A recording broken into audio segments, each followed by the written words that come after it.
All right, only thing I'm really celebrating today is Captain America because I feel like we could all use him right now. And this week, Chip Zdarsky, Valerie, Shiti, and Frank Martin Jr. came out with a new telling of Captain America, which I thought was really fantastic, especially for veterans out there. It really highlights a lot of things, such as Cap is now, he got found, he's unfrozen from the ice, and the Avengers want him to essentially join them, and he doesn't really want to do that, because a week ago he was fighting, in Germany, World War II, and so he only really knows how to be a soldier.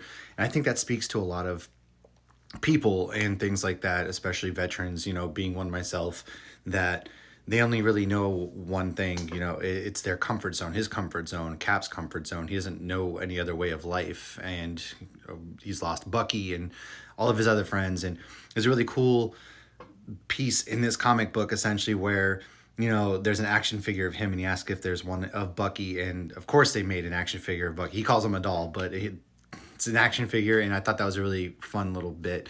But he even gets a cool new suit in this at the end, and he's gearing up to go after Doctor Doom, actually, which I thought was insane. Him and Mr. Fantastic are talking. Mr. Fantastic pulls out, he were always like my favorite. I had this toy growing up, and that's when Cap is like, oh, do they have a doll of Bucky? And Mr. Fantastic's essentially, hey, it's actually an action figure. And yes, of course they do, which I thought was really interesting. But Cap's new suit in this looks cool.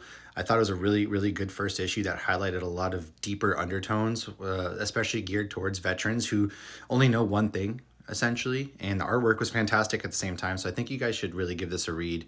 And man, Captain America, we could definitely use somebody like Cap right now.